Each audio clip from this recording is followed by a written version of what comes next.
Hello and welcome to our COVID-19 update program here on Channels Television. I'm Nadi Akere here are the highlights for tonight.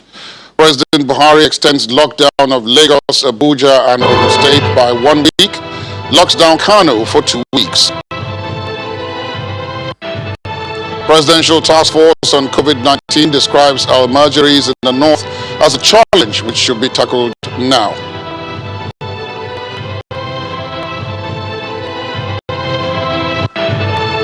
And more than 3 million people around the world have been confirmed infected with COVID-19.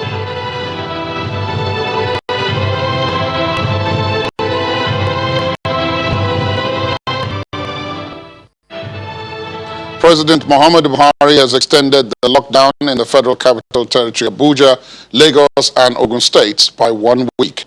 The president said from Monday, the 4th of May 2020, there will be a gradual easing of the lockdown with an overnight curfew from 8 a.m. to 6 a.m., which will start on that day, that is Monday, the 4th of May. He said all movements will be prohibited during this period except essential services. The president also said the presidential task force shall provide sector-specific details to allow for preparations by governments, businesses and institutions. He, however, exempted Kano, where he has directed a total lockdown for 2 weeks. New nationwide measures are to be introduced as follows. A. There will be an overnight curfew from 8 p.m. to 6 a.m. This means all movements will be prohibited during this period except for essential services. B. There will be a ban on non-essential interstate passenger travel until further notice. C. Partial and controlled interstate movement of goods and services will be allowed for the movement of goods and services from producers to consumers. And D. We will strictly ensure the mandatory use of face masks or coverings in public in addition to maintaining physical distancing and personal hygiene.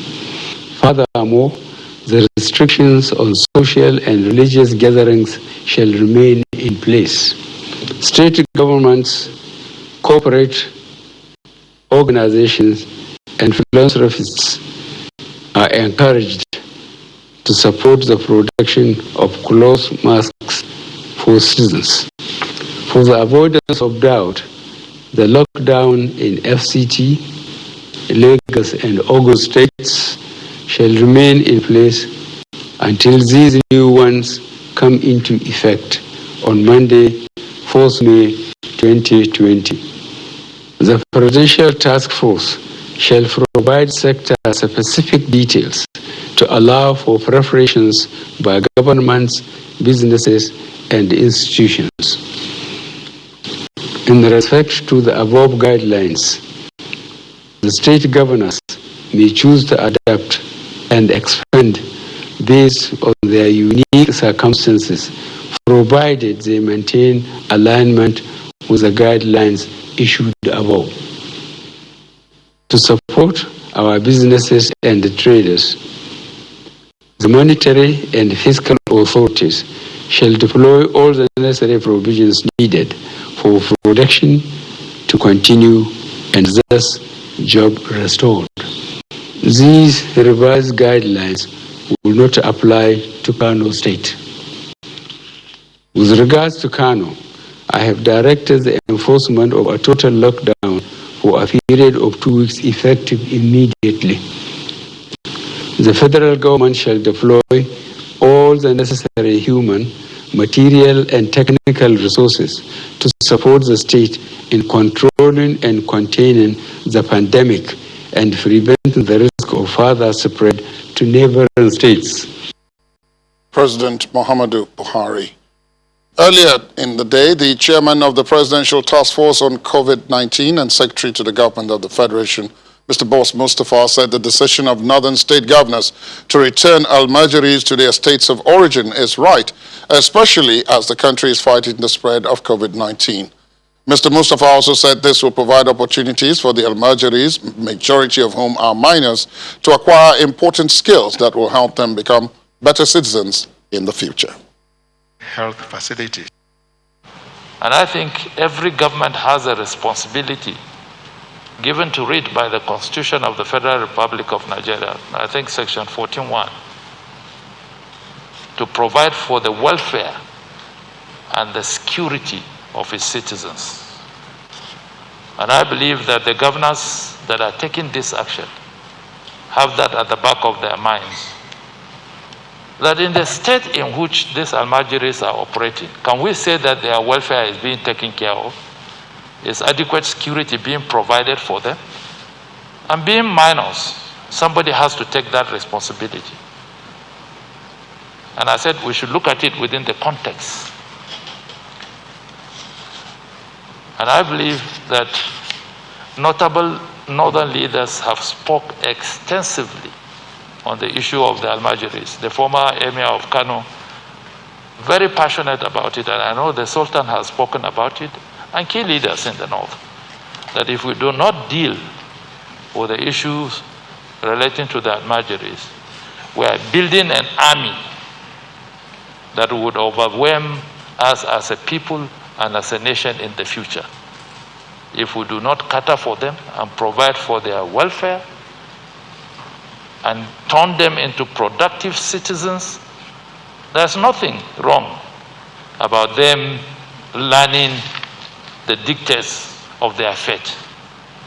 But we must prepare them equally for the future, especially with the current COVID-19 pandemic. Look at the way they live, how they congregate in large numbers, the way they eat. If one of them gets infected, you can be rest assured that the exponential number you will see among them will be a very scary picture. So my assurance is that these things are done in the best interest of these minors, to be taken into safety and their welfare catered for.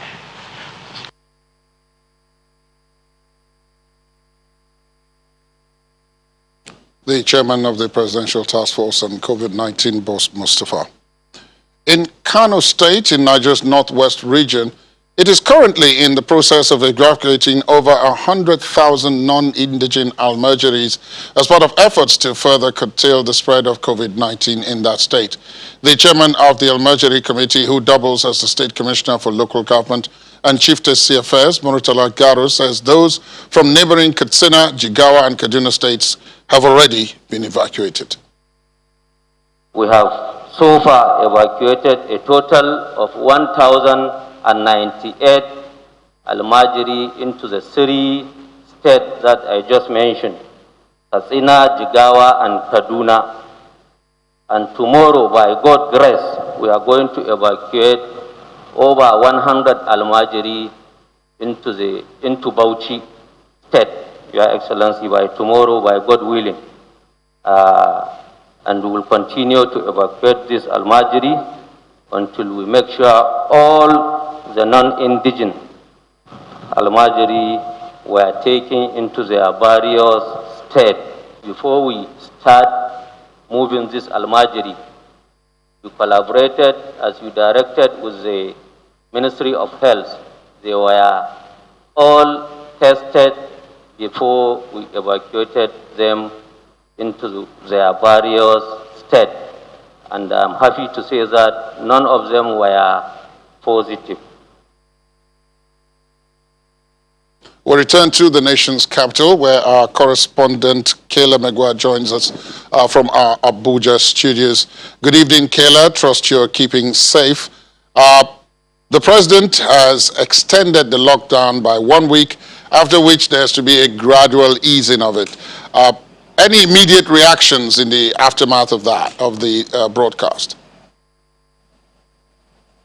Evening, laddie. Yes, of course, on social media, you can see a lot of people responding. But the response to this particular speech is a little different from the responses we've seen to other speeches that he's given. And maybe it's because this speech is answering a lot of the questions on the minds of Nigerians. Some people may be against the easing of the lockdown. I think that's the reaction I've been waiting to see from a lot of Nigerians, if they are favorable towards the easing of the lockdown. Remember, the question has always been the fear of saving the economy or saving people's lives. And, you know, the major feeling out there was, would he have to choose one over the other? What was the speech going to address? Was it going to look at how to reopen the country slowly, that way we can see the economy growing, or will he be strict on it, knowing that our healthcare system will not be able to handle a backlash of COVID-19 if we see figures like the ones we're seeing around the world? So basically, I think with the speech, maybe people are still trying to weigh it and understand, you know, what the ramifications are, because this is a gradual easing. He was very, very careful with the wording for this particular speech. A gradual easing of the lockdown order. Interstate travel, he said, will be looked at for only essential services, but there will be movement of goods. And I think that is in a bid to ensure that we still have food security, which is a very important question that many people have said. In fact, the economist I spoke to yesterday was very clear that it is impossible for any nation, and we saw Mr. President say that in his speech today as well, that it's impossible for any nation to sustain a total lockdown indefinitely. So, you know, we saw him address a few of those things. It was also refreshing probably to hear the response to the question about Kano, which is one that has been making the waves on social media for a while. Is there help coming? And Mr. President basically says, yes, there is help coming to Kano. But Laddie, there are a few things that haven't been addressed yet. The easing of the lockdown, does that mean that we're going to see a lot of things come back, things that we're used to, like the Federal Executive Council meeting, for instance? Is that going to resume? Is the interstate travel, is that going to affect airports? Are we going to see flights moving from one state to the other? The international borders are they still going to be locked down? Still so many questions around this speech, Laddie. From the speech, let's take a look at compliance. We've talked about compliance all this while. Now, we've had the initial 2 weeks of lockdown, then we've had another 2 weeks now, and we're going to have another week before even this gradual easing starts. Would you take a look at it in the last 2 weeks in particular and say that there have been quite a number of gains recorded, considering what we have constantly been reporting about the compliance levels in Abuja? That is something I can't wait to see. I really want to see how the compliance levels are going to be for this extra 1 week that we have, because today, for instance, you can see a lot of people thinking, oh, you know, things were a bit back to normal. People started moving around as they normally would today. You know, and I was thinking, okay, so maybe in many people's minds, the idea that the National Assembly had said we're going to be meeting on Tuesday, maybe in the minds of a lot of people, they think that the country is opening up a little bit more. So I saw more movement today. But the extension of the lockdown by 1 week, you know, it will be interesting to see that. However, speaking of the gains of the lockdown done in the past, President Muhammadu Buhari was clear on that when he was giving his speech today. He talked about how the lockdown had helped them to do more testing, which has helped us to contain the virus in many ways. So that's the narrative that the presidency is going with. They're saying, look, the lockdown may have been stringent, may have been difficult on Nigerians, but it has given a lot of gains, and one of those things being the fact that we can identify more people with the disease. It's arguable, but many people believe that without the lockdown, we wouldn't have been able to notice the situation in Kano. If the borders were still open, if people could still move about, we wouldn't have seen a situation where you had no choice but to stay in one place, and then suddenly you're showing symptoms, and then you have to go for testing. So that's one of the gains that they're, you know, pushing about the lockdown, and, you know, the extension by 1 week. We'll see how that works out. How this will impact testing when the easing happens on May the 4th is something that we'll be watching to see, Laddie. Thank you very much, Kayla, and do continue to keep safe out there. Our correspondent, Kayla McGuire, from our studios in Abuja. And from Abuja, we can return to the nation's commercial capital, where our correspondent, Olu Philip, joins us from somewhere deep in Ikeja, which is the capital of Lagos. Good evening, Olu, and what can you say about assessing this lockdown? Now the president has extended it by yet another week. But we've had 4 weeks already of it.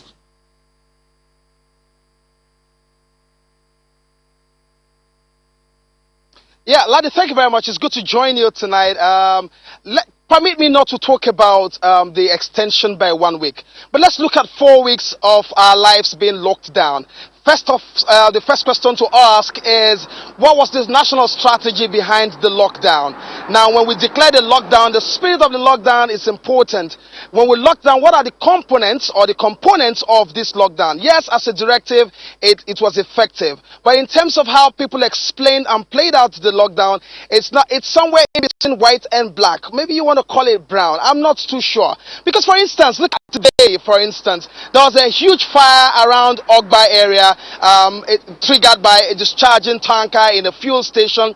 You need to see the sea of heads of people who came not because they want to fight the fire, but they came to witness, they came to look around, they came to loaf around. And the question you ask is, are all of these people within 500 meters radius to the incident? No, they came from far and wide. How did they get there? I don't know. What are they come to do? I don't know. Did they contribute anything positive? I don't know. I don't think so. This is the case. If you look at again what has happened in Ekpe today in terms of protest, people were protesting the lockdown, staying at home, and theirs was derived from what they have seen as a discriminatory kind of adherence to the lockdown. What can we say about the incessant traffic we witness around border areas like the Berger, the border area between Lagos and Ogun State? And you ask yourself, are all of these people essential workers? Are all of these people carrying ID cards that allow them to be on the road? So in terms of the directive, yes. In terms of the compliance and what it had tried to achieve, I'm afraid, laddie, I'm afraid. I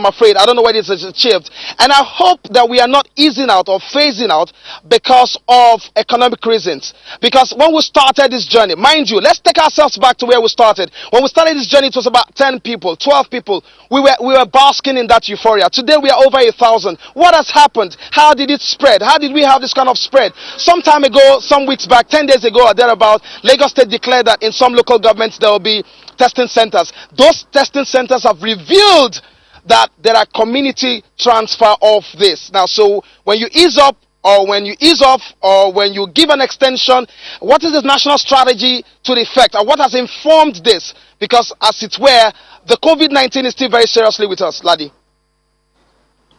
1 minute, one question, Olu. So going forward, what do you presume we expect to see? Do you think people will look at this extension by 1 week?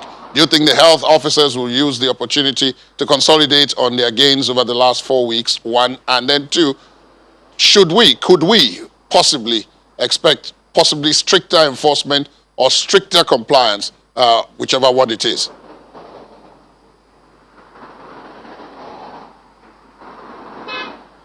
Ladi, I'll choose to stratify this society into three. One, those constituting the health workers and the government operatives. The second is those who don't want to come out because they have sufficient information and knowledge to the point that they believe that if they come out and endanger themselves by way of physical contact, they could get this. Then you have the third strata of the society, which is those who don't even understand and believe that what we are doing in terms of exercises are anything that concerns their life. Until we are able to have a nexus and tie this up in a nexus and get everybody to be on the same page, I'm afraid, laddie, COVID-19 will still be around with us in a while. Our correspondent Olu Phillips, do stay safe out there, even though I can see from behind you there isn't too much movement, but do stay safe and return safely. Our correspondent Olu Phillips from reporting there from Ikeja in Lagos. As we take a break, we'll be taking a look at these issues, assessing the lockdown and taking a look at what could possibly be the situation with a 1 week extension. We'll be joined by the chairman of the Association of Public Health Physicians in Lagos. Please stay with us. That's after the break.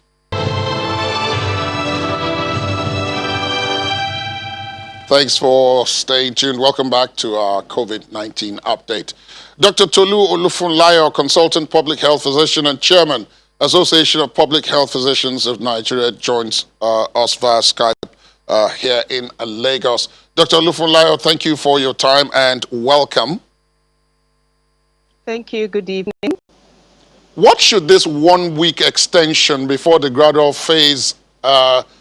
reduction in the containment measures be used for? What should we be doing with this 1 week extension? Well, thank you. It's nice to hear that, the government has been able to listen to Nigerians about the lockdown and feel the pains. And I just listened to the president's speech. Right now, all hands need to be on deck across sectors because, as had been said, it's not just the health sector affected, the economy, agriculture, commerce, tourism, you name it. So we all have to sit down now and micro-plan a way out of this lockdown so that when this phased reversal begins next week, we won't begin to see a reversal of the gains made. So really this week will be to consolidate on the existing public health measures, which I will repeat for emphasis. These include hand washing, cough etiquette, physical distancing, and of course staying at home, staying at home. So I want to urge Nigerians to please, you can see the government is listening. Let us do our best to comply within the remaining 1 week so that we can, put things in place for the phased reversal. Beyond the 1 week, when the gradual reduction in the containment measures, the gradual opening up of the areas that have remained shut happens, or is expected to happen, what should those who are deeply involved in this be watching out for? Particularly because now it seems as if the focus has shifted from treating outside-in cases to community transmission, as evidenced by what is going on in Kano and as evidenced by what is going on in the states that prior to last week were celebrating the fact that they were coronavirus free. Great. Now, really what we need to look at is, like I said, strengthening these public health measures so we don't have a resurgence. So we need to be looking at the numbers. We need to continue with our case surveillance. Okay, we need to be actively looking for cases. Now, we need to continue testing. Testing has been ramped up in some areas, but in areas where testing is still problematic, such as, in Kano, we would need to really deploy more resources there so that we could have increased testing, because the testing gives us a picture of what is happening. We believe we haven't really seen the top of the curve yet, but we are still trying to push it and flatten it so we can slow transmission, especially now that we are in that phase of community transmission. So right now, we really need to be watchful. The phase reversal does not mean there are not going to be challenges. It's a very challenging phase, and it requires a delicate balance, of measures to make sure that we don't have the pandemic, the infection going out of hand. Indeed, Dr. Tallulah Falaya, consultant public health physician and chairman Association of Public Health Physicians of Nigeria. Thank you so much for your time. Thank you for joining us today from Yaba in Lagos. Thank you very much. Now let's find out what's happening in a number of other states of the Federation. We begin in the southeast, where in Imo State, it's no longer news that it has recorded its index case of the coronavirus amidst the ongoing curfew. Our correspondent, Eitokwe Kuchei, has more. It's the second week of the dusk to dawn curfew imposed in all parts of Imo State by the state government. The state has recorded its first and positive case of the coronavirus pandemic. According to medical authorities, the index case is a 45-year-old man who lives and works in Owerri. He's been transferred to the isolation facility of the Federal Medical Center here in Owerri, the Imo State capital. They said the index case is not showing symptoms presently, but is receiving treatment based on guidelines by NCDC. The Imo State Governor, Hope Uzodinma, who also confirmed the case, says about 500 tests has been carried out so far in the state, and all returned negative, except the index case, which came back positive. The general lockdown and curfews imposed on our people have been a bitter but necessary pill to save everyone from this very frightful virus. for which there is no vaccine or cure. As the saying goes, heaven help those who help themselves. Evidently, therefore, the responsible conduct of Imo citizens in heeding instructions to stay safe has contributed in no small measure to our current status. It could be recalled a few days ago, the governor signed into law the bill on coronavirus and other infectious diseases. This is in a bid to contain the spread of the coronavirus and other related diseases in Imo State. Even as the state government continues to put measures in place to contain the spread of the coronavirus disease in the state, they've advised indigents of the state to adhere strictly to all the guidelines and precautionary measures put in place by medical authorities and the state government. From Owerri, the Imo State capital, Eyitope Kuteyi, Channels Television News. Thank you very much, Tope. Now, the police says it has arrested 51 suspects during the protest in the Ibejuleki area of Lagos that our correspondent Olu Phillips referred to in his report earlier. The protesters are reported to be aggrieved over the effect of the lockdown on their livelihoods. The riot was said to have started this morning with protesters blocking the Lagos-Ekpa Expressway and inner roads leading to some major companies on the outskirts of Lagos. Our correspondent, Dewey, has that report. Bonfire, a symbol of the chaos of the past few days. This is not a message for the 1 million boys. Eyewitnesses say violence broke out when some residents of the community started a protest over the lockdown directive of the government. They allowed the Indians and the Chinese people to work in the refinery. So the community youth, they are fighting that it's not possible, that it can't be possible for the foreigners to be working while they are not working, staying at home. With the police on the scene, efforts at restoring peace gets underway.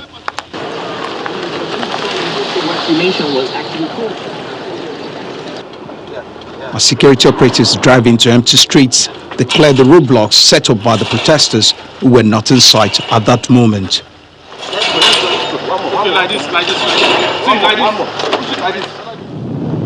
The broken glass littering the streets is a clear evidence of an aftermath of a violence. Calm has returned to this neighborhood where the police say its men were attacked this morning by some protesters who were complaining and lamenting about the effect of the lockdown. They say it has taken a huge toll on their businesses and livelihood. They say while they're at home, some people are being granted preferential treatment to go to work. Ibeju is one of the host communities to major companies in Lagos.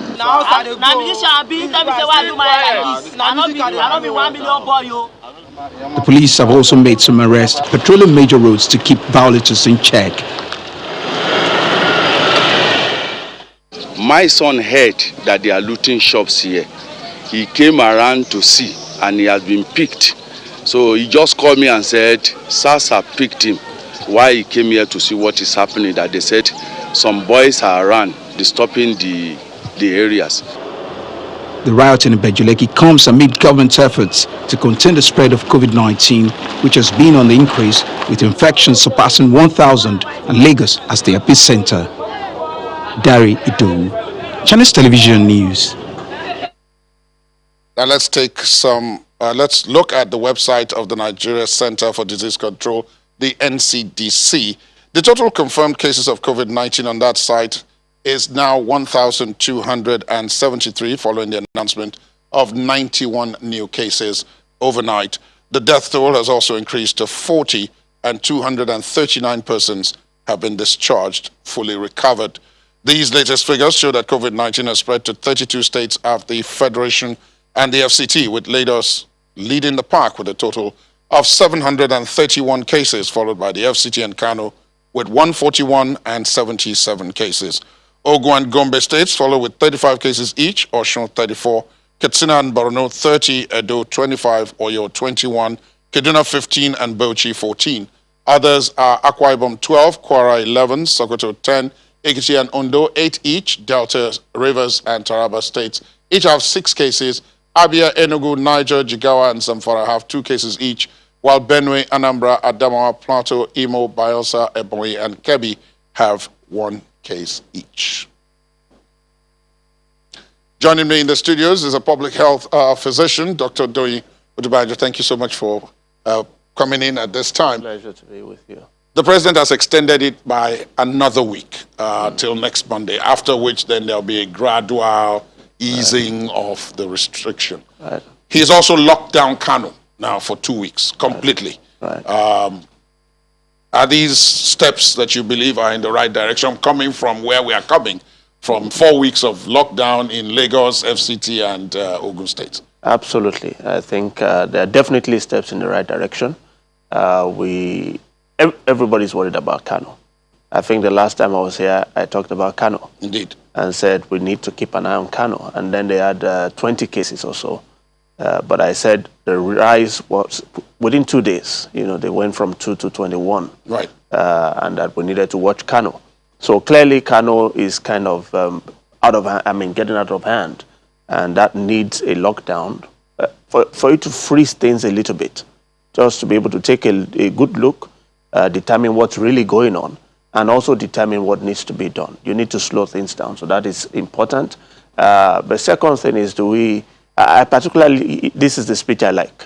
Okay. Of all the speeches. Kayla McGuire said that quite a lot of people also received this one quite well. This is the one I like of all the speeches he's given, particularly because I think they were quite very, not cunning, skillful in how they said it. Very careful with the words. With the words, yes. It's 1 more week of lockdown, but it's actually put as easing is coming in 1 week, you know, and that's like giving people hope. And that is important because we can't lift everything in a hurry. We have to still keep things in place a little bit, but you have to give people hope. You have to also let them know that they are being heard, their pains are also being felt, so they need to bear with the government a little bit. And after the 1 week, it's not going to be freedom at last. It's just going to be a little more freedom, not total freedom. But then this 1 week gives the opportunity to work out very serious details. Now, but yes, that brings something that is the other side of hope.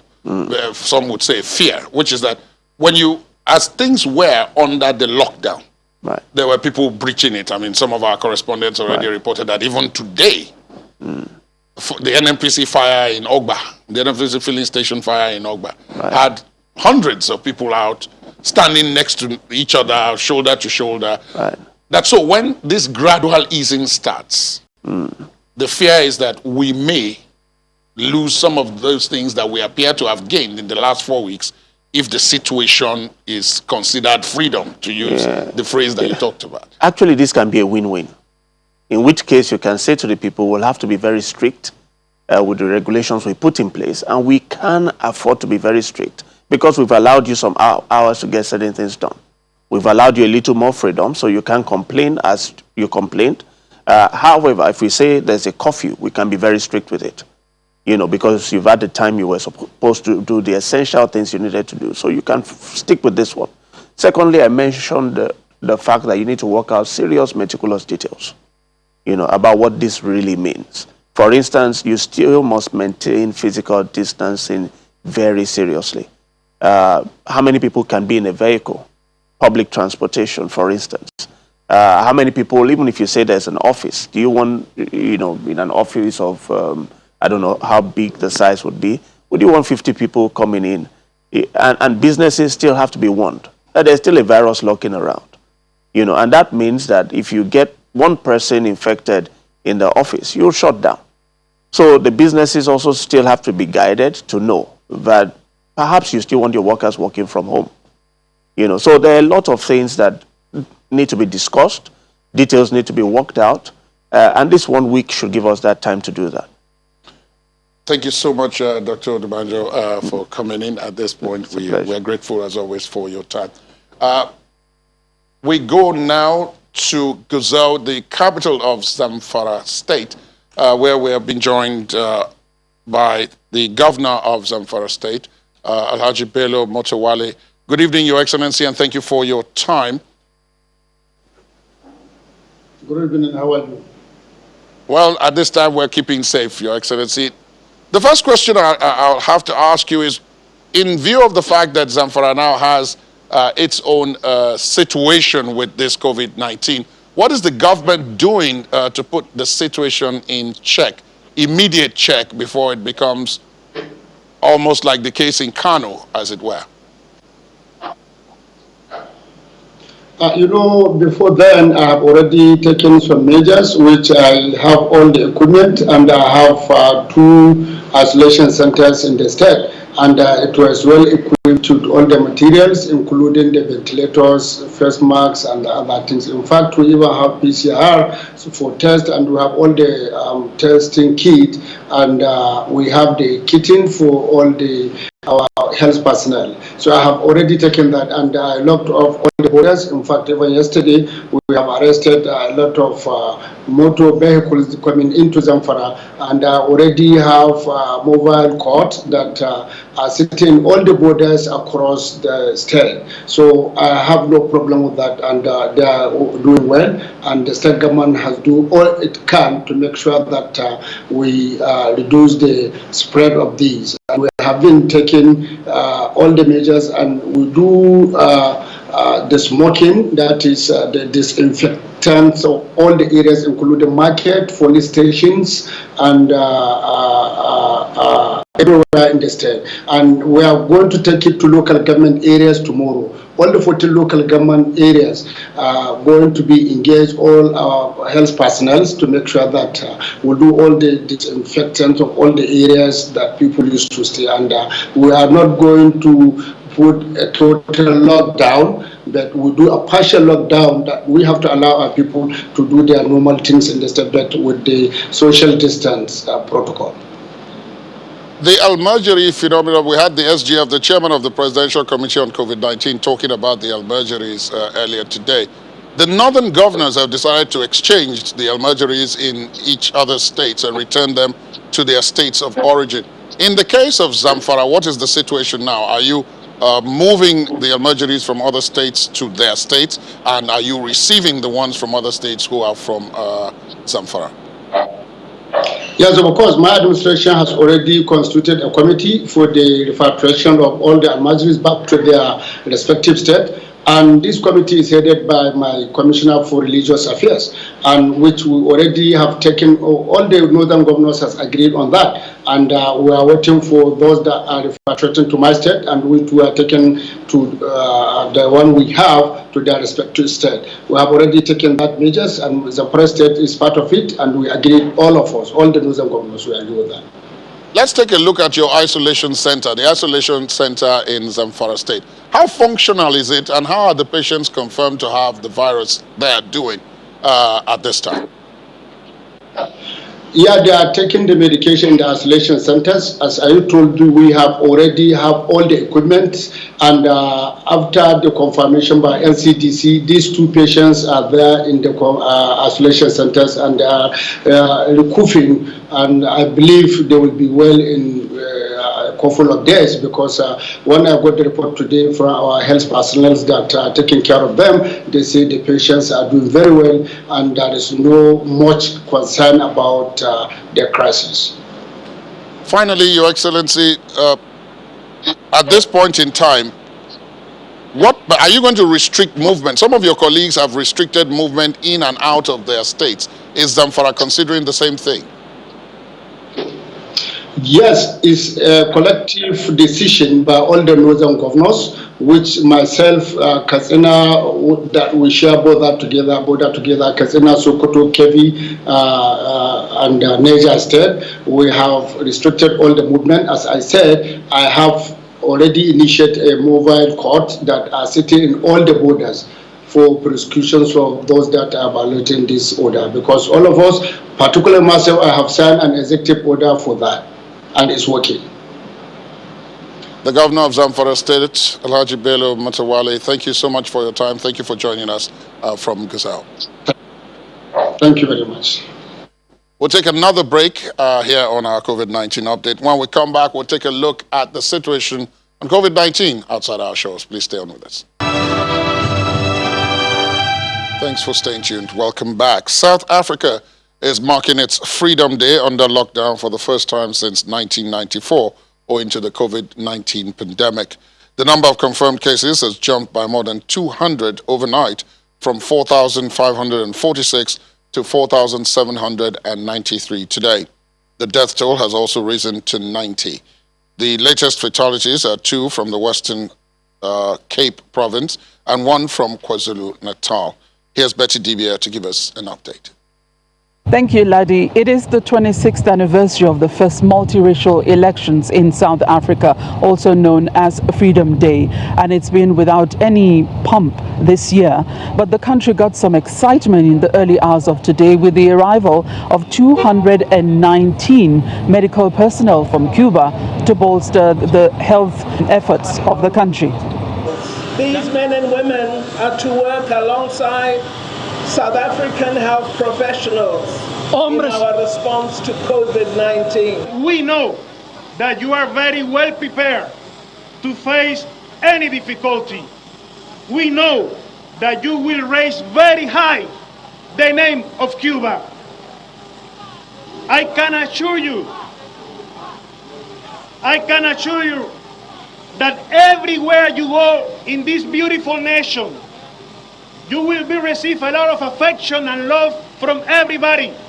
The group, also referred to as the Army of the White Gowns or the Healthcare Brigade, comprise family physicians, epidemiologists, healthcare technology engineers, as well as biotechnicians. They are part of a Cuban solidarity effort, a Fidel Castro legacy, and they're helping out in about 22 countries across the world. It's also the first time Freedom Day has been celebrated without pomp in South Africa for 25 years. But President Cyril Ramaphosa, who paid tribute to heroes of the struggle, assured the people that the struggle against poverty and inequality will continue to ensure that no South African goes to bed hungry. And he urged the nation to continue to stand together against COVID-19. This year we're celebrating Freedom Day apart, each of us confined to our own homes.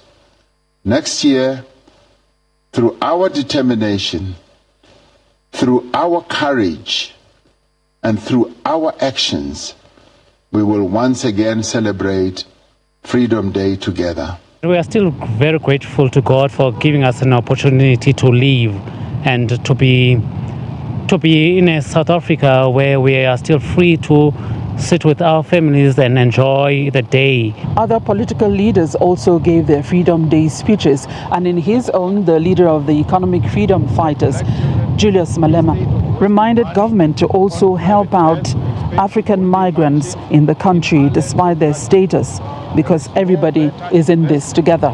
South Africa's number of confirmed cases is past 4,500, and it's noteworthy that the Western Cape province has now overtaken Gauteng province as the epicenter of the virus spread. Meanwhile, government has given the list of permitted and restricted businesses as it implements the risk-adjusted opening up of the economy. The ministers are also quick to add, however, that the lockdown restrictions could be eased up or tightened further should the need arise. And they also say that depending on the picture that we get further, it could be removed from being a blanket lockdown ease-up or restriction to province-specific. Back to you in the studio. Thank you, Betty. Now, more than 3 million people around the world have contracted COVID-19, while more than 208,000 have now died from the disease. That's according to a tally by the Johns Hopkins University. These stats are being released as some countries in Europe and around the world have been reconsidering lockdown measures. That's how we're going to end our COVID-19 special tonight. Thanks for being with us. My name is Ladi Akeredoluale. See you tomorrow. Daily news reports from